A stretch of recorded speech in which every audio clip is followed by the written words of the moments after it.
ओम थोड़ी देर चुप रहा, फिर बोला, जरूर शादी पहले सानवी की होनी चाहिए क्योंकि हमें बहन बेटियों पर ज़्यादा ध्यान देना चाहिए।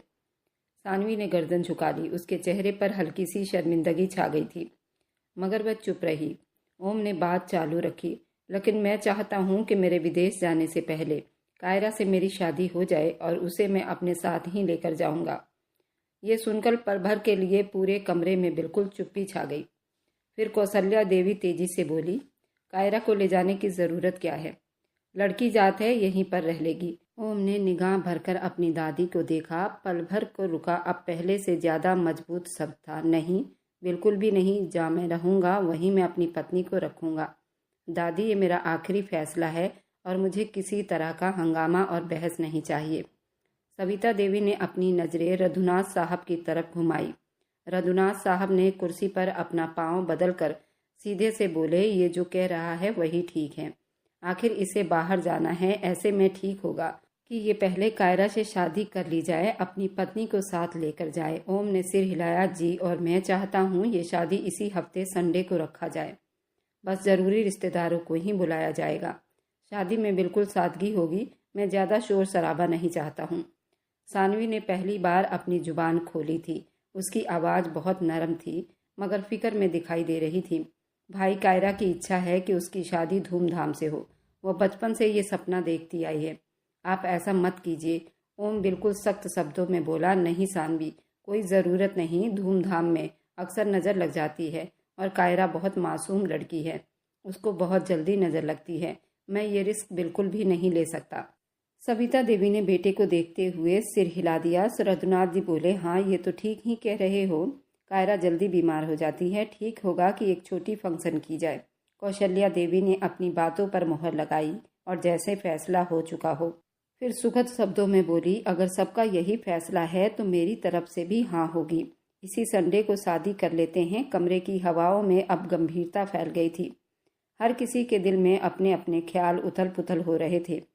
सानवी ने चुपचाप आंखें झुका ली। सविता देवी ने तसल्ली भरी सांस ली और गौतम साहब ने गहरी नज़र ओम पर डाली, मगर ओम के होंठों पर हल्की सी मुस्कुराहट उभर आई थी। दिल ही दिल में खुशी की एक लहर महसूस कर रहा था।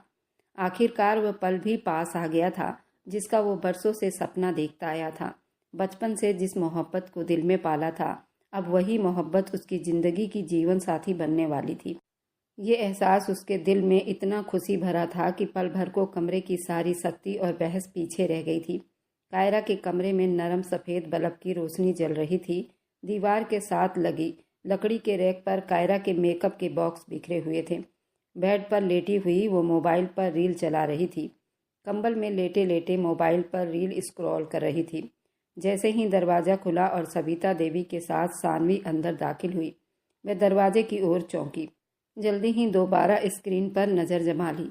सविता देवी ने सख्त शब्दों में बोला, लड़की, तुम्हें होश होना चाहिए। उठकर बैठो, बात करनी है तुमसे। कायरा ने मोबाइल से नज़र हटाकर चेहरे पर वही मासूमियत और शक लिए उन दोनों को देखा। फिर मोबाइल बंद करते हुए बोली, क्या बात है मैडम जी, आज तो मेरे भाग ही खुल गए। बड़े बड़े लोग मेरे कमरे में आए हैं, बताइए क्या हुआ। सविता देवी उसके बेड के बिल्कुल पास बैठ गई। उनका चेहरा थोड़ा गंभीर दिखाई दे रहा था। कायरा ने ये देखकर पलकें झुका ली। सानवी भी उसके बिल्कुल बराबर में बैठ गई। माहौल के इस बदलाव को देखकर वो परेशान सी हो गई। दोनों का अंदाज बिल्कुल अलग अलग था और ऐसा लग रहा था जैसे कुछ डरा देने वाला सीन हो।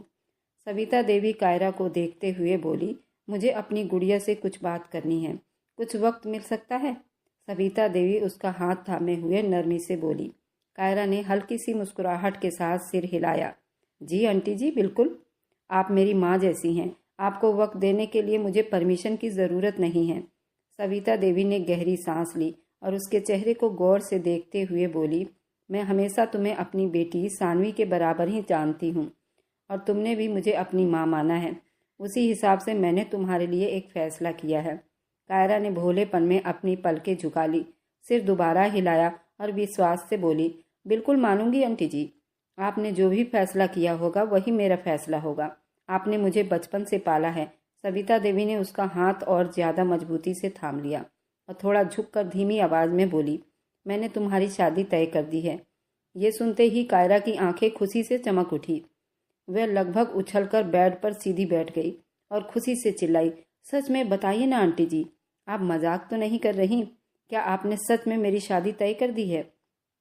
सानवी ने अपने होंठ काटे और नजरें झुका ली। कायरा अभी भी बहुत ही जोश में दिखाई दे रही थी। वह बोली, यानी अब मुझे ये बायोलॉजी और फिजिक्स पर जोर नहीं देना पड़ेगा, यानी अब मुझे ये बिल्कुल भी नहीं पढ़ना होगा और उनके फार्मूले नहीं रटने होंगे। हे भगवान, आप तो दुनिया की सबसे अच्छी माँ बनेंगी। Thank you so much. वह खुशी में झूम रही थी, अपने हाथ जोड़कर जैसे भगवान से प्रार्थना कर रही हो। फिर अचानक सानवी के तरफ देखकर बोली, देखा मैं कितनी खुश हूँ, अब तो बस दुल्हन बनना बाकी है। सानवी ने उसे देखकर जबरदस्ती मुस्कुराने की कोशिश की, मगर उसके होंठों पर वह मुस्कुराहट पूरी न हो सकी।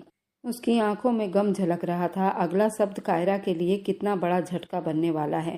सविता देवी ने बात आगे बढ़ाई, पर एक बात सुन लो, पहले ये पूछ तो लो कि किसके साथ तुम्हारी शादी तय की है। कायरा ने उनकी बातों को जैसे हवा में उड़ा दिया और बेड पर उछलकर बैठते हुए बोली, आंटी जी, आप जिस मर्जी के साथ मेरी शादी तय करो, मुझे कोई एतराज़ नहीं, बस शादी होनी चाहिए, मुझे और क्या चाहिए।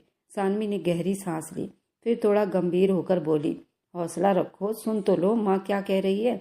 लेकिन कायरा ने उनकी गंभीरता को मजाक समझकर हंसी में उड़ा दिया और तकिए का सहारा लेकर बैठ गई।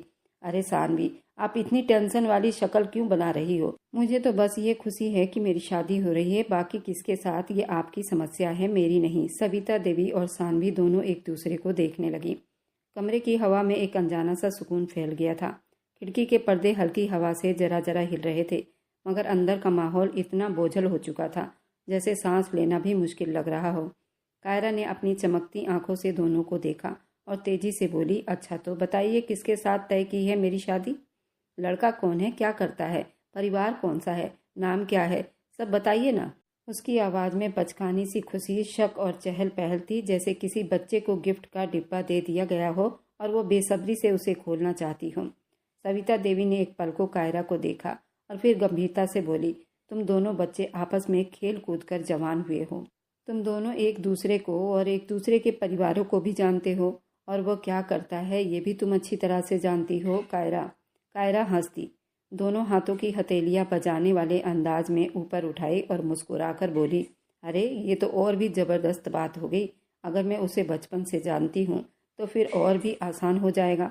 मेरी ज़िंदगी में तो सिर्फ खुशियाँ ही खुशियाँ होगी। सविता देवी धीमी आवाज़ में बोली, हाँ खुशियाँ तो ज़रूर होंगी, क्योंकि तुम्हारे ससुराल वाले तुमसे बहुत प्यार करते हैं और वह लड़का तुम पर अपनी जान निछावर करता है। अब कायरा के चेहरे से खुशी धीरे धीरे गायब होने लगी। उसने अपनी बड़ी बड़ी आंखों से आंटी को गौर से देखा और गंभीर शब्दों में बोली, आंटी जी, मैं आपकी बातें बिल्कुल नहीं समझ पा रही हूँ। सीधा सीधा बताइए ना, लड़का कौन है, नाम क्या है उसका? क्या सच में आप लोगों ने मेरी शादी तय कर दी है या फिर मेरे साथ कोई प्रैंक हो रहा है? नहीं बेटा, तुम्हारी शादी ओम से हो रही है।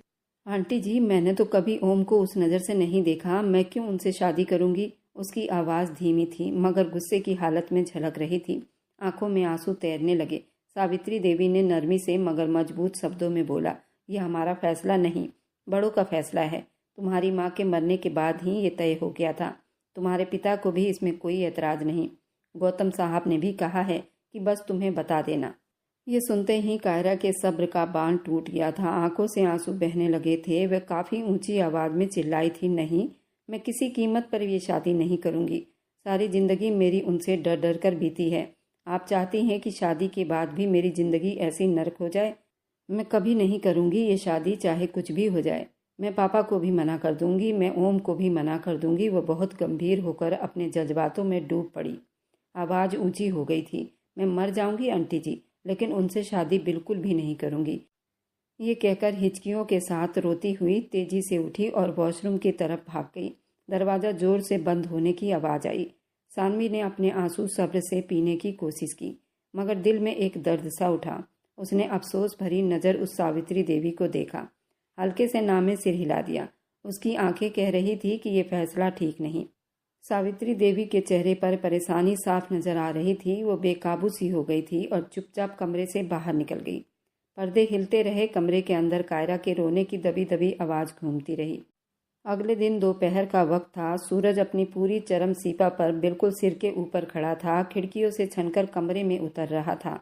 हवेली की दीवारों पर सन्नाटा फैला हुआ था, जैसे हर चीज़ किसी दबाव में आ गई हो। कायरा का चेहरा रात भर रोने से इतना सूजा हुआ था कि आंखें बड़ी मुश्किल से ही खुल पा रही थी। उसने सुबह से एक निवाला भी मुंह में नहीं डाला था। वह बिस्तर पर अकेली पड़ी रही, मगर आंखों के पानी से उसका तकिया पूरा गीला हो गया था।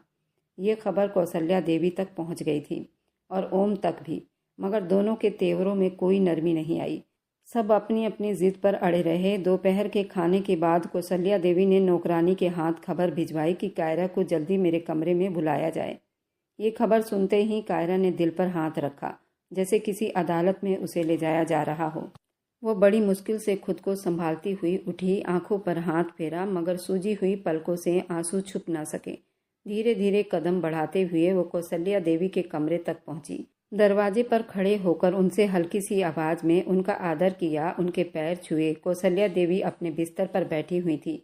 उनकी आंखों में सख्ती और शब्दों में घमंड था, जैसे उनके एक एक शब्द से फैसला टपक रहा हो।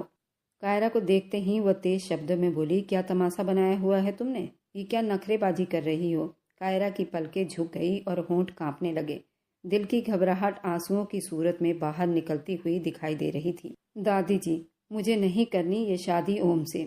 आप लोग क्यों मेरी जान के पीछे पड़ गए हो? अगर मेरी माँ जिंदा होती तो कभी भी आप लोग मुझ पर ये जोर जबरदस्ती नहीं कर पाते। ये सुनते ही कौसल्या देवी सीधी होकर बैठ गईं। आंखों में गुस्से की चमक थी। वह भारी शब्दों में बोली, जुबान चलाना बंद करो। मेरे सामने ये ड्रामा मत दिखाओ। ये रोना धोना यहाँ मुझ पर कोई असर नहीं डालने वाला। तुम्हारी शादी हर हाल में इसी संडे को होगी, मेरे पोते ओम के साथ, और अगर तुम्हें कोई ऐतराज है तो अपने पास रखो। कायरा ने डरकर उनकी आंखों की तरफ देखा, मगर दिल की तड़प होठों पर आ गई। वह सिसकती हुई बोली, दादी जी प्लीज, मुझे नहीं करनी उनसे शादी। मुझे उनसे बहुत डर लगता है। वो हमेशा मुझे डांटते रहते हैं, मुझे बुरा भला कहते हैं। मैं कैसे अपनी जिंदगी उनके साथ बिताऊंगी? कौसल्या देवी ने हाथ के इशारे से उसे चुप करवाया और कड़कदार आवाज में बोली, डांटता है इसलिए क्योंकि वो तुम्हारी फिक्र करता है, तुमसे बहुत प्यार करता है। जो डांट तुम्हें महसूस होती है वह असल में उसकी मोहब्बत है। और अब बस बहुत हो गया तुम्हारा तमाशा, अब एक शब्द भी नहीं सुनना। अगर तुमने संडे के दिन किसी भी तरह का तमाशा किया तो याद रखना, मैं तुम्हें इस घर से निकाल दूंगी। तुम्हारा इस परिवार से कोई संबंध बाकी नहीं रहेगा। तुम अच्छी तरह जानती हो बगावत करने वालों के साथ क्या होता है। अपनी सजा के लिए तुम तैयार रहना। उनके शब्द किसी तेज धार छुरी की तरह कायरा के दिल पर उतर गए थे। उनके कदम लड़खड़ा गए और वहीं जमीन पर बैठ गई। हाथ जोड़कर रोते हुए बोली, दादी जी प्लीज, मुझ पर तरस करिए। मुझ पर मैं मर जाऊंगी, लेकिन ओम से शादी नहीं करूंगी। कौसल्या देवी के चेहरे पर जरा सी नरमी आई थी। वह धीमे शब्दों में बोली, मैंने जो फैसला कर लिया है वो पत्थर की लकीर जैसा है। ये सुनते ही कायरा ने एक आखिरी बेबस निगाह उन पर डाली। आंखों से आंसू गालों पर बहते रहे, मगर उसकी गिड़गिड़ाहट सुनने वाला यहाँ कोई नहीं था। वह रोते रोते दरवाजे की तरफ बढ़ी और भागते हुई कमरे से निकल आई। रास्ते में हिचकियों की आवाज़ देर तक गूंजती रही, मगर कौसल्या देवी के कमरे में बिल्कुल चुप्पी छाई रही। वक्त धीरे धीरे गुजरता चला गया। संडे का दिन भी सर पर आ पहुंचा था। उसकी लाख विनती और हाथ जोड़ने के बावजूद सारी तैयारियां पूरी हो गई थी। हवेली के आंगन में बहुत ही खूबसूरत मंडप सजाया गया था। पूरा घर रोशनियों से सजा हुआ था और जगमगा रहा था। फूलों की खुशबू हर जगह फैली हुई थी, मगर उस खुशबू में एक अजीब सा बोझ महसूस हो रहा था। माहौल में खुशी के बजाय एक तनाव सा छाया हुआ था। मेहमान कुर्सियों पर गंभीरता के साथ बैठे हुए थे। सब जानते थे ये शादी किसी की खुशी से ज्यादा बड़ों के फैसलों का नतीजा है। आंगन के बिल्कुल बीचों बीच मंडप सजा हुआ था। वहां कायरा को दुल्हन के कपड़ों में बिठा दिया गया था। मंडप में पीली साड़ी में बैठी वो बहुत ही ज्यादा खूबसूरत लग रही थी, जैसे कोई नाजुक कली या स्वर्ग की कोई अप्सरा उतरकर उस मंडप पर आ बैठी हो। उसका चेहरा आंसुओं से भरा हुआ था और हाथ कांप रहे थे। वह बार बार अपनी साड़ी के पल्लू को मोड़ रही थी। उसकी सूजी हुई आंखें साफ बता रही थी कि रात भर उसने नींद नहीं ली। उसके बराबर में खानदानी पगड़ी पहने सफेद कपड़ों और पीली धोती में ओम बैठा था। चेहरे पर गुरूर, आंखों में सख्ती, जैसे वह अपने आसपास के शोर शराबे से बिल्कुल अलग हो। उसके चेहरे के भाव साफ बता रहे थे कि ये शादी कोई खुशी का उत्सव नहीं, बल्कि एक रस्म के तौर पर निभाई जा रही है। उसके चेहरे पर जरा सी भी नरमी नहीं आई थी। पास ही कौसल्या देवी कुर्सी पर बैठी हुई थी। हाथों में रुद्राक्षी माला गिन रही थी। आंखों में तसल्ली थी। वह बारी बारी आंखों से मेहमानों की तरफ देख रही थी और फिर बड़े सुकून से अपने पोते और होने वाली बहू को देखकर सिर हिलाती। उनके चेहरे पर वही तसल्ली भरी मुस्कुराहट थी, जैसे बरसों का अरमान आज पूरा होने जा रहा हो। कुछ पल के बाद पंडित जी ने अपने कार्यक्रम शुरू किए। हवन जल चुका था, उन दोनों को साथ बिठाया जा चुका था, मंत्र पढ़े जा रहे थे, शादी के कार्यक्रम शुरू हो चुके थे। लेकिन कायरा के दिल पर वही पत्थर सा बोझ और डर था। उसकी आंखें आंसुओं से भीगती जा रही थी। पंडित जी ने कहा, बेटी खड़ी हो जाओ, अफेरों को मुहूर्त है। उस वक्त उसके कानों में जैसे किसी ने पिघलता हुआ लोहा डाल दिया हो। उसने धीरे से अपने शरीर को समेटा और उठ खड़ी हुई। उसका चेहरा पत्थर की तरह सख्त था।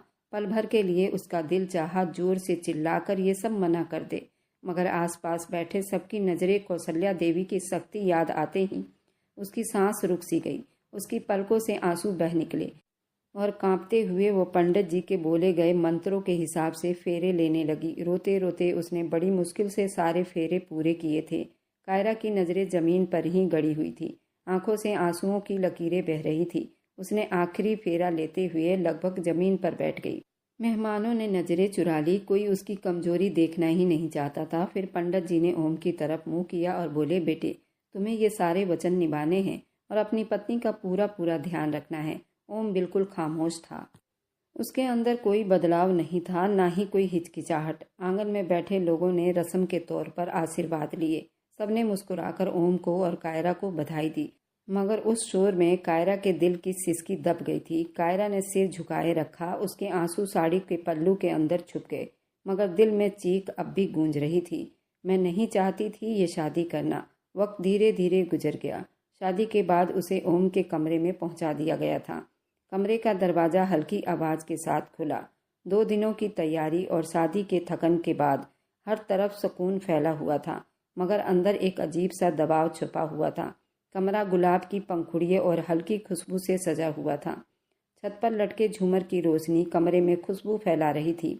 ओम दरवाजे पर खड़ा हल्की मुस्कुराहट के साथ अपनी नई दुल्हन को देख रहा था, लेकिन अगले ही पल उसकी सांस रुक सी गई। सामने कायरा कांपते हाथ में एक तेज छुरी लिए बैठी थी, जो सीधी उसकी कलाई पर रुकी हुई थी। उसके आंसू साड़ी के अंदर छुपे नहीं थे, बल्कि साफ उसके होठों पर बह रहे थे।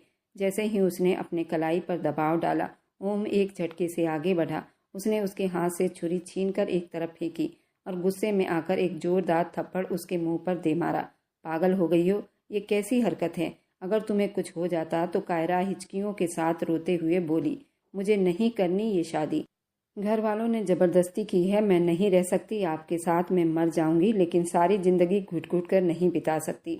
मेरी माँ ने भी यही ज़िंदगी बिताई थी, हर वक्त दब कर डर कर, और फिर मर गई।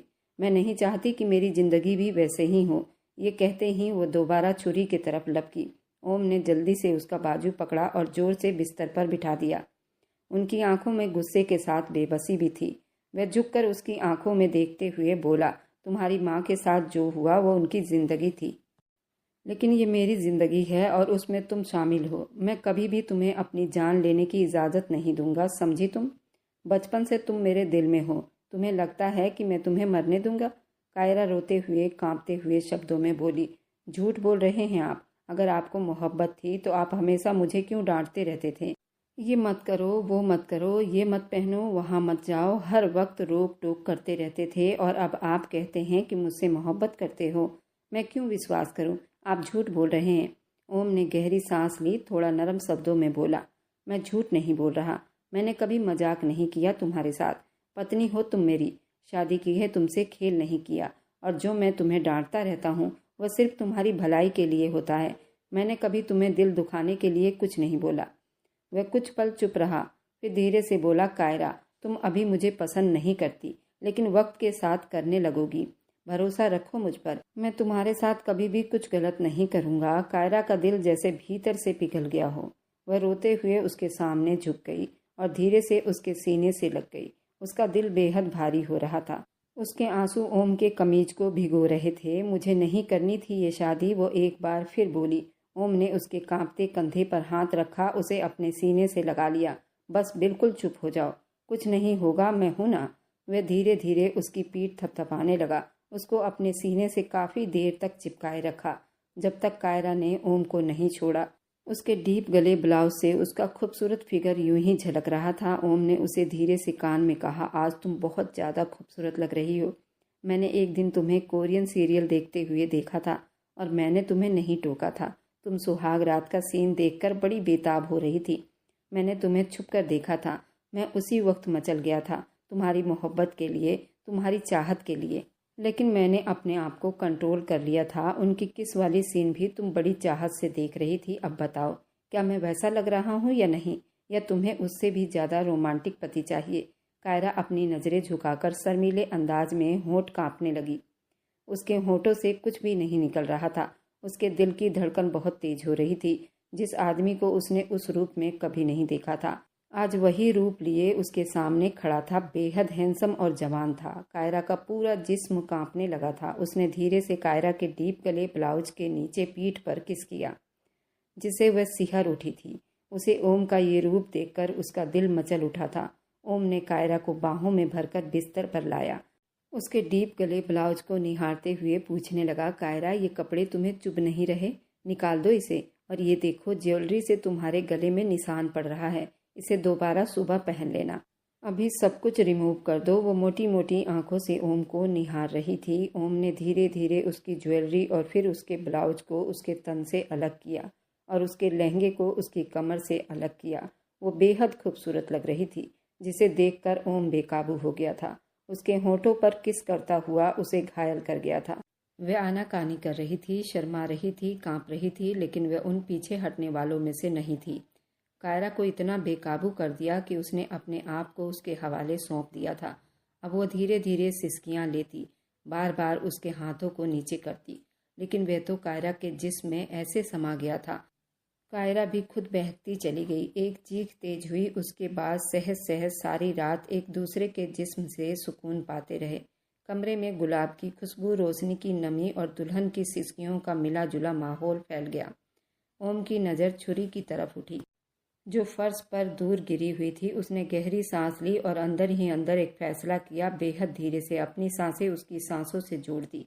ये बेहद नरमी और प्यार से किया गया था। उसमें कोई जोर जबरदस्ती नहीं था। वो पल भर के लिए बिल्कुल सुन्न हो गई थी, लेकिन अब धीरे धीरे महसूस करने लगी थी। वह धीरे धीरे उसमें गुम होने लगा। कुछ पल उसने हल्की सी हिम्मत की थी, लेकिन उसके हर व्यवहार पर इतनी नरमी थी। वह बिल्कुल सुन्न हो गई थी और बेकाबू होकर खुद को अपने पति के हवाले कर गई थी। वक्त धीरे धीरे बीतता गया। 6 महीने बीत चुके थे। जिंदगी की वे कड़वी बातें, आंसू जैसे कहीं छुप गए थे। आज किचन में कायरा अपने ही अंदाज में बैठी थी। सामने छोटा सा थाल रखा गया था। उसमें खट्टा अचार रखा हुआ था। उसके हाथ कांप रहे थे। वह हल्की हल्की मुस्कुराहट के साथ एक एक निवाला मजे से खा रही थी। उसका चेहरा भरा सा मगर चमकता हुआ दिखाई दे रहा था।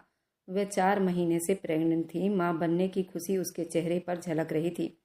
इसी बीच किचन का पर्दा हिला। कौशल्या देवी छड़ी पकड़े हुए अंदर दाखिल हुई। उनके चेहरे पर झुंझुलाहट थी। उन्होंने एक नज़र कायरा को देखा, तुरंत बोल उठी, हे भगवान, ये लड़की तो मेरी जान पर बनी है। अरे ये क्या हरकत कर रही हो? अगर तेरे पति ने ये सब करते हुए देख लिया ना तो सीधी टांगे तोड़ देगा। कायरा ने बड़ी बेफिक्र से एक और निवाला मुंह में डाला और मुस्कुराते हुए बोली, बिल्कुल भी नहीं दादी जी, मुझे बहुत प्यार करते हैं और मुझे कुछ नहीं कहेंगे। सावित्री देवी ने गुस्से वाले अंदाज में आंखें घुमाई। हाँ हाँ, बस हम ही तुमसे नफरत करते हैं। मैं कहती थी ना, सुकून से शादी कर लो। जिद और हंगामा क्यों चाहती हो? लेकिन तुम्हें तो पूरे घर सर पर उठाना था। अब देख लो, हर वक्त पति की माला जाप करती रहती हो। कायरा ने कुछ कहने के लिए होंठ खोले ही थे कि किचन के दरवाजे पर ओम नजर आया। वह सीधा आगे बढ़ा और हाथ में पकड़ी प्लेट उसकी प्लेट के पास रख दी, जिसमें ताजे खट्टे फल रखे हुए थे। उसके होठों पर नरमी मुस्कुराहट थी। वह झुककर बोला, आखिर क्यों न खाए खट्टी चीज़ें? मुझे बहुत पसंद है और मैं तुमसे बहुत प्यार करता हूँ, हमेशा करता रहूँगा। ये कहकर उसने कायरा के सिर पर नरमी से किस किया। कायरा की आंखों में हल्की सी नमी तैर गई थी, मगर दिल में सुकून उतर आया। सावित्री देवी के होठों पर पहली बार हल्की सी मुस्कुराहट आई। वह दोनों को देखते हुए बोली, सदा खुश रहो और सुहागन रहो, मगर अपनी पत्नी को जरा सा समझा दो। ये खट्टी चीज़ें यूं ही खाती फिरती है, फिर इसका पेट खराब होगा। अब तो जिस हाल में है, उसे अपने बच्चों का भी ख्याल रखना चाहिए। अगर पेट में कुछ हो गया और कोई उल्टी सीधी दवा खा ली तो बड़ी मुश्किल हो जाएगी। ये है जिद्दी, बिल्कुल भी सुनती नहीं है मेरी। ओम ने एक पल के लिए कायरा की तरफ देखा। उसकी आंखों में शरारत झलकी थी। उसने हल्की सी आंखें घुमाई तो कायरा ने तुरंत रोने जैसी सूरत बना ली। ये मुझे हर वक्त डांटती रहती है, क्या आप भी मुझे डांटोगे? ओम के होंठों पर मुस्कुराहट गहरी हो गई। उसने ना में सिर हिलाया और धीरे से बोला, मैं तुम्हें डांटूंगा नहीं, लेकिन समझाऊंगा जरूर। तुम्हारी सेहत मेरे लिए सबसे ज़्यादा ज़रूरी है और अब तो सिर्फ तुम नहीं, हमारी औलाद तुम्हारे साथ है, उसका भी ख्याल रखना बहुत ज़रूरी है। कायरा खिलखिलाकर हंस पड़ी। उसके होंठों पर चमक उतर आई, जैसे वह सारा बोझ जो कभी उसके दिल पर था अब धीरे धीरे उतर चुका हो। ओम ने उसके माथे पर नरमी से प्यार किया। सावित्री देवी ने दोनों को देखते हुए दिल ही दिल में सुकून की सांस ली। उनके होंठों पर हल्की सी प्रार्थना थी, भगवान तुम दोनों को हमेशा खुश रखे। किचन में उस पल एक अजीब सा सुकून था। बाहर पेड़ों की पत्तियां हल्की हल्की हिल रही थी, मगर किचन के अंदर सिर्फ हकीकत जगमगा रही थी। वह हकीकत जो बता रही थी कि जिंदगी हमेशा वैसी नहीं होती जैसी नजर आती है। 6 महीने पहले जो लड़की मौत को गले लगाने पर तुली हुई थी, आज जिंदगी को सीने से लगाए बैठी थी। जो रिश्ते उसे कैद लगते थे, वही उसके सुकून का सहारा बन गए थे। कभी कभी हमें जो दिखाई देता है वह हकीकत नहीं, सिर्फ एक मोड़ होता है। असली कहानी उसके पीछे छुपी होती है। हम अक्सर उस पार देख नहीं पाते। जिंदगी के इम्तिहान सख्त जरूर होते हैं, मगर कभी कभी उन्हीं में वह सुकून छुपा होता है जिसकी हमें तलाश रहती है। कायरा की माँ एक विदेशी औरत जरूर थी। दोनों परिवारों का विदेश में बहुत बड़ा कारोबार था। ये दोनों दोस्त एक साथ ही रहा करते थे। कायरा की माँ की शादी जबरदस्ती की गई थी। वह किसी और से प्रेम करती थी, लेकिन उसके माँ बाप ने कुंदन सिंह से उसकी शादी कर दी थी। कुंदन सिंह और रघुनाथ दोनों ही एक ही गांव में रहा करते थे। कुंदन सिंह ने शादी के बाद गांव में शिफ्ट होकर अपनी पुरानी हवेली में रहना शुरू कर दिया था और कुंदन सिंह रघुनाथ बिल्कुल भाइयों जैसे रहा करते थे। इन लोगों के बीच कभी कोई अनबन नहीं हुई थी, लेकिन अचानक कायरा की माँ की मौत ने सबको हिलाकर रख दिया था। कायरा की माँ को कैंसर जैसी भयानक बीमारी हो गई थी और उनकी बेटी अकेली रह गई थी। वे मरते दम तक अपनी बेटी का हाथ सावित्री देवी को पकड़ाकर चली गई और उनसे वादा करवाया था कि अपने बेटे के साथ उसकी बेटी की शादी करोगी। सभी ने इस बात को स्वीकार भी कर लिया था और उसी दिन ये शादी तय हो गई थी। लेकिन ये बात कायरा को नहीं बताई गई थी। वे बहुत छोटी थी। उस वक्त वह सिर्फ 2 साल की थी और ओम 10 साल का था। इसी वजह से ओम को ये बात मालूम थी, लेकिन कायरा को बिल्कुल भी नहीं, क्योंकि वह बहुत छोटी थी और उसे उसी तरह पाला गया जैसे उसकी माँ ने पाला था। कुंदन साहब ने दोबारा शादी नहीं की थी और वो फिर से विदेश में अपना कारोबार संभाल रहे थे, जबकि रघुनाथ यहाँ गांव की सारी खेती बाड़ी और ज़मीन संभाल रहे थे। इन दोनों परिवारों में आपस में बहुत ज़्यादा लगाव था। तभी ये शादी सबकी सहमति से हुई थी और इन दोनों के लिए अच्छी साबित हुई थी। लेकिन कभी कभी ऐसी शादियाँ नुकसान भी दे जाती हैं। यहाँ ये दोनों बच्चे आपस में प्रेम कर बैठे थे तो बात यहीं पर थम गई। और मेरी वीडियो आप लोग जहाँ कहीं से भी देखते हैं, कमेंट में अपने शहर और राज्य का नाम ज़रूर बताएं। मुझे आप लोगों को कमेंट पढ़ने में बहुत आनंद आता है और उन सभी का मैं बहुत बहुत धन्यवाद करना चाहती हूँ जो लोग मेरी वीडियो को देखते हैं, लाइक करते हैं, शेयर करते हैं। अगर आपको आज की कहानी पसंद आई है तो वीडियो को ज़रूर लाइक कीजिएगा और अपने दोस्तों के साथ शेयर भी कीजिएगा। और हाँ, अगर आपने अभी तक हमारे चैनल को सब्सक्राइब नहीं किया है तो ज़रूर सब्सक्राइब कर लें। मिलते हैं हम अपनी कल की एक और नई दिलचस्प कहानी के साथ। मुझ पर सदा अपना प्यार और स्नेह बनाए रखें। सभी को मेरा प्यार भरा नमस्कार दोस्तों। खुश रहें, स्वस्थ रहें, मस्त रहें।